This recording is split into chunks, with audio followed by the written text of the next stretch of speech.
It begins So with a wonderful single evening photograph. indeed, and to A great luxury company. penthouse party Cheers to lit by that crystal and the chandeliers, view. champagne flowing like You look water, and a absolutely man who stunning forgot tonight. that cameras Thank you. never You look blink. very handsome yourself. Marcus Stone Shall stood we at the center dance? of the I'd love room, to. his tailored tuxedo sharp enough to cut glass.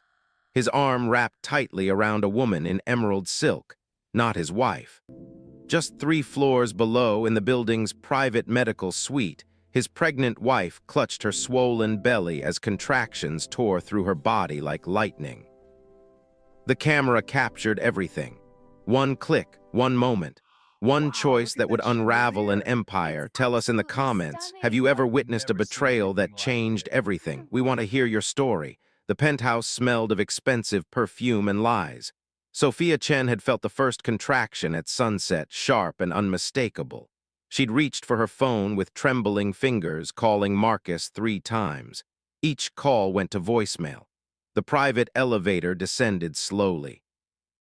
The building's concierge, Alina, stood beside her, one hand steadying Sophia's arm. "Breathe, Mrs. Stone. The doctor is waiting downstairs."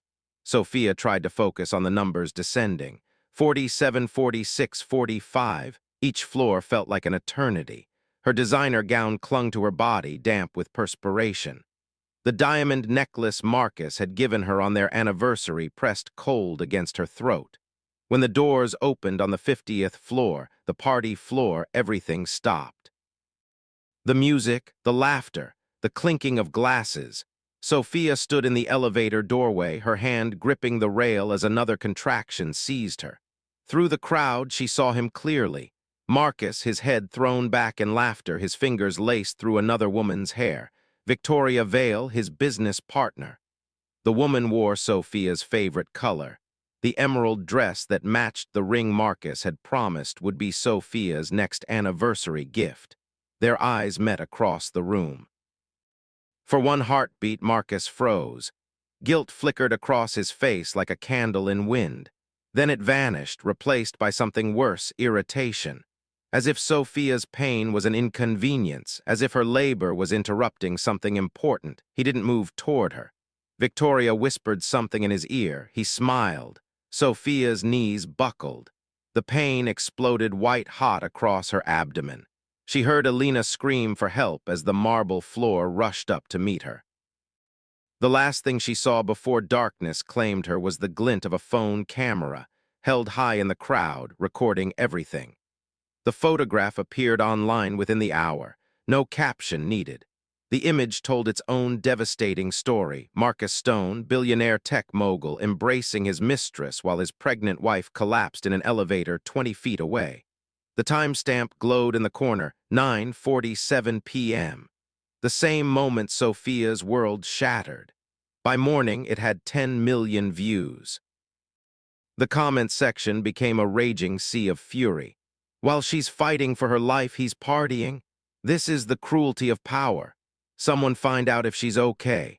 Hashtags erupted like wildfire. Stone heartless, justice for Sophia, penthouse betrayal. In the medical suite, Dr. Amara Okonkwo worked with fierce precision. Sophia's blood pressure had crashed. The baby's heartbeat wavered like a dying star. "We're going in now," she commanded. "Prep for emergency cesarean." The room exploded into controlled chaos. Gloved hands moved in synchronized rhythm. The scent of antiseptic mixed with fear.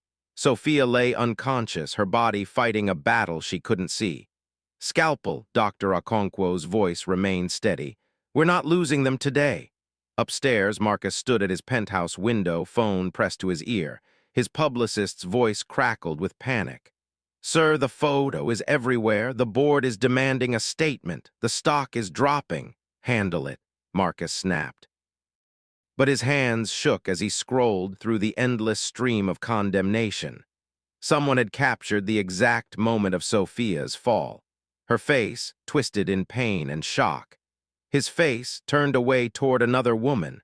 The truth looked worse than any lie he could fabricate. 3 days later, the hospital conference room filled with cameras and rage. Dr. Okonkwo stood at the podium, her expression carved from stone. Beside her sat Sophia's mother, Grace Chen, holding a photograph of her daughter, pale but breathing, a newborn son cradled against her chest. Sophia Chen Stone remains in recovery, Dr. Okonkwo began.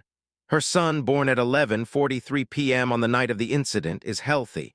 Both survived because of immediate medical intervention and the courage of those who acted when others chose indifference. The room erupted. Flashes exploded. Questions flew like arrows. Doctor, is it true Mr. Stone tried to suppress the photograph? Has he visited his wife? Will there be legal consequences? Grace Chen leaned forward, her voice quiet but devastating. My daughter spent 9 months preparing for the moment her husband would hold her hand through childbirth. Instead, she spent 9 minutes dying on a floor while he held someone else. The silence that followed was absolute. She's awake now, Grace continued. And when she's ready, she'll speak. But know this, no amount of money will silence what the world has already seen. The photograph appeared on the screen behind them, frozen in time, undeniable. Marcus watched from his lawyer's office, his empire crumbling in real time. 3 board members had resigned. 2 major investors had pulled funding. His name had become synonymous with cruelty. Victoria had disappeared, her social media accounts deleted, her apartment emptied overnight. He was alone. 4 weeks later, Sophia stood before the cameras herself. She wore simple white, her dark hair pulled back, her son sleeping in her mother's arms nearby. The room held its breath as she spoke, her voice steady despite the tremor in her hands. I didn't plan to be here, she began. I planned to be celebrating my son's first month with my family. Instead, I'm standing here because silence protects the wrong people. She paused, her eyes sweeping the crowd. That photograph didn't ruin my marriage. It revealed what was already broken. The camera didn't lie. It simply showed the truth I'd been too afraid to admit. I had married a man who valued his image more than my life. Tears glistened but didn't fall. I'm not here for revenge. I'm here for every woman who's been told her pain doesn't matter, for every mother who's fought alone, for every wife who's been gaslit into believing her eyes deceived her. She looked directly into the nearest camera. Dignity isn't something we beg for. It's something we reclaim. The courtroom verdict came swiftly.